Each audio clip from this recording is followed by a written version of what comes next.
Olá, querido, querida que está conhecendo o pensamento marxista. Estamos conhecendo um dos grandes pensadores do século XIX, que deu contribuições extraordinárias no plano do pensamento sociológico. Nós já sabemos que Marx não é exatamente um sociólogo, no sentido de que não foi um acadêmico que se dedicou ao estudo das transformações da sociedade, ou melhor, se dedicou ao estudo das transformações da sociedade, mas não como uma área específica que pudesse ser isolada, vamos dizer assim, da compreensão do resto da sociedade. Sim, Marx produz uma concepção que integra realidade econômica, relações sociais, instituições políticas, elementos ideológicos, formam um todo, um sistema que Marx chama de modo de produção.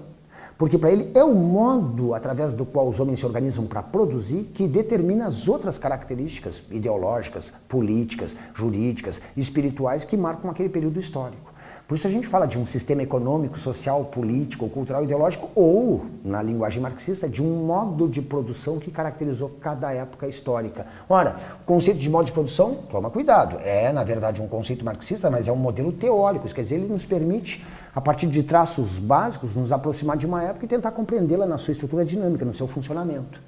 Por exemplo, um modo de produção escravista está nos dizendo que, numa determinada realidade social, histórica, o trabalho escravo produz a riqueza. Logicamente, devem existir, por exemplo, instituições políticas que permitem aos homens livres, e nas próprias leis diz que eles têm o direito de serem senhores de escravos e que a riqueza produzida pelos seus escravos lhes pertence. Então existe toda uma ordem jurídica, toda uma estrutura política, por exemplo, a democracia lá em Atenas, que permite aos homens livres dirigir a cidade porque são sustentados pelos seus escravos. Existe então toda uma ordem jurídica, todo um conjunto de instituições políticas e de valores e de uma mentalidade que tendem a justificar e a reproduzir aquele modo de produzir. Sim, se a gente chegar na Idade Média, por exemplo, por que a sociedade estava dividida daquela maneira, tão injusta, né? Alguns, o clero e a nobreza, viviam sustentados pelos tributos que os camponeses pagavam. Existe uma ideologia que justifica isso naquela época, dizendo que Deus criou o mundo desse jeito. Criou três ordens, uns que deviam rezar e salvar os cristãos, o clero, outros Deus havia criado para guerrear e defender os cristãos, e outros Deus havia criado para que eles trabalhassem e sustentassem os que rezavam e os que lutavam. Repara que existe então um conjunto de ideias, de valores, uma mentalidade que justifica aquela forma da sociedade se organizar e produzir, e tenta reproduzi-la do jeito que ela é.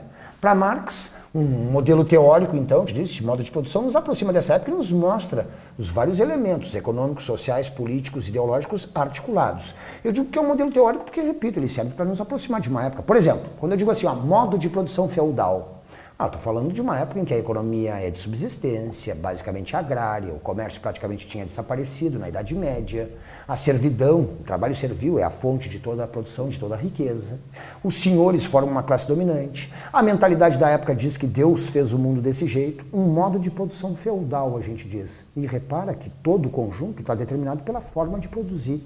Mas é um modelo teórico. O que quer dizer isso? Eu posso chegar na Europa da Idade Média e encontrar uma região, por exemplo, em que o comércio ainda é uma atividade significativa. Eu posso, numa determinada região da Europa na Idade Média, encontrar, por exemplo, trabalhadores sendo pagos pelo seu trabalho, trabalho livre. Mas aquilo é uma situação excepcional num contexto em que predominava a servidão. Ora, isso quer dizer, então, que ao aplicar esse modelo tem que tomar sempre o cuidado de entender que ele vai ser aplicado numa realidade concreta cheia de exceções. E que esse modelo, vamos dizer assim, teórico, serve para a gente se aproximar daquela época nos seus traços básicos.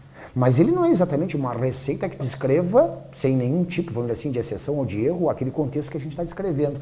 Modelo teórico, então, porque ele é um modelo que nos aproxima de uma realidade que é sempre muito mais complexa e cheia, vamos dizer assim, de variações ou de exceções, que muitas vezes não estão presentes nesse modelo. Mas como poderíamos nos aproximar de uma época e compreender se nós não usássemos uma ferramenta que, simplificando, né, aquela época, nos permite uma primeira aproximação, para depois perceber a sua complexidade. Esse era o objetivo de Marx, fornecer um modelo teórico que nos permitisse compreender a sociedade em cada época e também entender como elas foram evoluindo ao longo dos tempos. É um conceito, então, que permite descrever um determinado momento histórico como uma totalidade, um sistema em que todos os elementos estão articulados. Ele vai integrando, vai vinculando todas as relações que existem naquele sistema, ou seja, as relações que se estabelecem entre os elementos econômicos, as relações sociais, as instituições políticas, os elementos culturais, a mentalidade que aparece na arte, na filosofia, na ciência, na moral daquela época. Todos esses elementos, na concepção de Marx, estão integrados, estão vinculados e se influenciando o tempo inteiro. Quando ele fala de modo de produção, então está falando que em cada uma dessas épocas existe um modo de produzir e existe também todo um conjunto de valores de instituições que correspondem a esse modo de produzir. Quando esse modo de produzir se transforma, esses valores, essas instituições também vão se transformando. Marx, naquele prefácio à crítica da economia política, já nos forneceu, vamos dizer assim, alguns dos modelos básicos, né, pelos quais teria passado a humanidade ao longo dos tempos. O modelo primitivo, que caracteriza aquelas sociedades da pré-história, onde reina a igualdade, a gente fala de uma sociedade comunal, de um comunismo primitivo. O modo de produção asiático, que caracteriza aquelas primeiras civilizações e sobrevive até o século XIX, a chegada dos europeus, por exemplo, na China, na Índia, mas que a gente vê quando a gente estuda, por exemplo, o Egito, a Mesopotâmia. Uma economia agrícola, basicamente, uma sociedade estratificada de castas, se diz, uma elite sacerdotal e guerreira formando a classe dominante, a população camponesa formando a base, vamos dizer assim, da sociedade. É um modo de produção asiático, vale especialmente para descrever o Egito, a Mesopotâmia, as civilizações do mundo antigo que se desenvolveram graças à agricultura irrigada. O modo de produção escravista, já está dizendo, baseado no trabalho escravo, a gente vai encontrar no mundo grego-romano, onde a maior parte da população é formada por escravos e toda a riqueza é produzida por eles. Um modo de produção feudal, que predomina na Europa da Idade Média, com base na servidão, justificada ideologicamente pela Igreja. Um modo de produção capitalista, que está nascendo a partir do fim da Idade Média e vai se afirmando ao longo do mundo moderno. Vamos focar especialmente no modo de produção capitalista, porque, afinal de contas, esse era o objetivo de Marx. Ou seja, não exatamente formular leis que explicassem a sociedade genericamente em todos os tempos, mas aplicar esse conjunto de conceitos, né? Ou seja, esse instrumento de interpretação da realidade, aplicar uma realidade concreta, que era a realidade do capitalismo no século XIX, para compreender como ele estava estruturado, como funcionava e como poderia ser ultrapassado por um outro sistema mais justo. Vamos conhecer mais detalhadamente a aplicação do conceito de modo de produção à realidade capitalista em outros encontros, em outras aulas.